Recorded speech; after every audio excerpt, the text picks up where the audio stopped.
Écoutez, nous sommes à quelques jours du premier tour de l'élection présidentielle que certains souhaitent, parce qu'ils n'ont pas obtenu au sein d'une famille politique, changer de famille politique. C'est leur droit.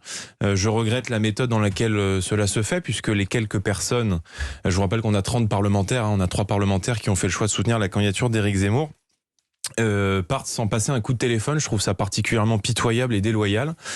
Mais je pense que cette élection présidentielle ne peut se faire sur de la politique politicienne. Je pense que tout cela n'intéresse personne, que les Français attendent de savoir ce que nous allons proposer pour leur pouvoir d'achat, pour leur sécurité, pour arrêter l'immigration. Mais vous minimisez malgré tout Marine Non, c'est Le pas que je Pen minimise, c'est que je pense fondamentalement que tout cela n'intéresse pas les Français. Mais qu'est-ce que cela dit sur la clarification idéologique, Jordan Bardella ? Lorsque vous parlez de gens que personne ne connaît, qui changent de mouvement politique, je pense fondamentalement que ça n'intéresse personne. Après, c'est vrai, pour vous répondre sur la question que vous venez de me poser, c'est vrai qu'il y a une clarification aujourd'hui idéologique.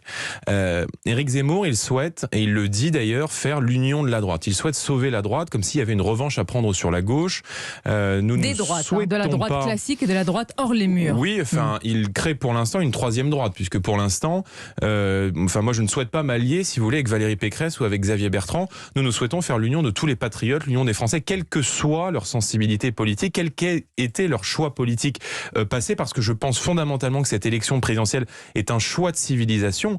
Et je dis aujourd'hui que Éric Zemmour se bat pour la 4e place avec Jean-Luc Mélenchon, dans toutes les intentions de vote. Marine Le Pen, dans toutes les intentions de vote, se bat pour la 1re place avec Emmanuel Macron. Donc je dis juste que voter pour Éric Zemmour aujourd'hui, qui est aujourd'hui situé à la 4e place de la présidentielle, c'est affaiblir le camp national et c'est permettre peut-être de qualifier Valérie Pécresse et Emmanuel Macron au second tour. Malgré tout, donc je dis que toutes les voix patriotes doivent aller à Marine Le Pen dès le premier tour. Malgré tout, ces soutiens partent vers le camp Éric Zemmour. Et d'ailleurs, Marine Le Pen réunira ce soir toutes les instances pour remobiliser les troupes. Vous avez porté quand même des accusations conséquentes à l'encontre du candidat Éric Zemmour et ses soutiens qui, selon vous, promettent de l'argent aux membres du Rassemblement national prêts à les rejoindre. Est-ce que vous avez rien que le début d'une preuve ce matin ? Non mais madame, moi ce que j'ai dit correspond. Je suis à la tête d'un mouvement politique aujourd'hui qui compte plusieurs centaines d'élus partout en France. Et un certain nombre de nos élus, y compris des élus qui sont très haut placés, ont été démarchés par les équipes d'Éric Zemmour, à qui on a proposé des contrats de travail, à qui on a proposé des moyens illimités pour faire campagne. Je cite les témoignages de gens qui sont partis. Pour faire campagne, ça s'appelle faire campagne. Aux élections législatives. Je veux dire, on peut s'affronter sur le terrain idéologique, on peut confronter les projets sans, si vous voulez, aller à la pêche dans le camp adverse matin, midi et soir, ou tenter d'utiliser des méthodes déloyales. Maintenant, je le dis de manière claire, sur le plan politique, c'est une chose, mais il n'y a pas d'argent qui a été proposé. Je ne souhaite pas rentrer dans Ce sont des accusations graves quand même. Si on propose de l'argent. Non, on propose des contrats de travail, on propose des moyens pour faire campagne, on propose des moyens, on utilise l'argument des élections législatives pour proposer des circonscriptions, mais je veux juste te dire que moi je ne veux pas rentrer, et Marine Le Pen ne veut pas entrer dans une guerre avec Éric Zemmour, parce que notre adversaire ce n'est pas Éric Zemmour.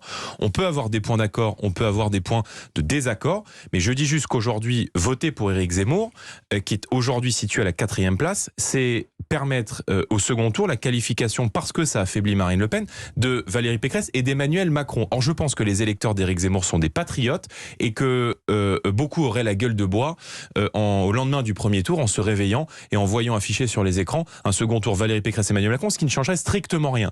Donc je pense que la situation du pays exige que l'on se rassemble et que l'on se rassemble derrière la candidate qui est aujourd'hui la mieux placée, à la fois au premier tour et à la fois au second tour, puisqu'elle est donnée avec les marges d'erreur à quasiment égalité avec Emmanuel Macron et donc en capacité de l'emporter, pour faire en sorte que le camp des patriotes, que les idées nationales puissent l'emporter et surtout qu'on évite la réélection d'Emmanuel Macron. Mais je pense que c'est cela l'enjeu, et c'est l'enjeu qui doit nous rassembler. Qu'en face, ils ne le sont pas ? Je pense qu'Emmanuel Macron, non, je pense qu'Emmanuel Macron n'est pas un patriote. Je pense que quand on a, si vous voulez, passé 10 ans maintenant qu'il est en politique, il est entré en 2013-2014, puisqu'il a été secrétaire général adjoint de l'Élysée, puis ministre de l'économie, à brader les intérêts français, comme on l'a fait par exemple avec Alstom, c'est-à-dire en vendant les intérêts industriels de la France à des puissances étrangères, parfois à des puissances privées. On ne défend pas les intérêts français. Quand on fait rentrer des centaines de milliers de personnes chaque année dans notre pays, alors qu'une grande partie des Français souhaitent aujourd'hui arrêter l'immigration dans notre pays, on n'est pas patriote. Donc je pense que le prochain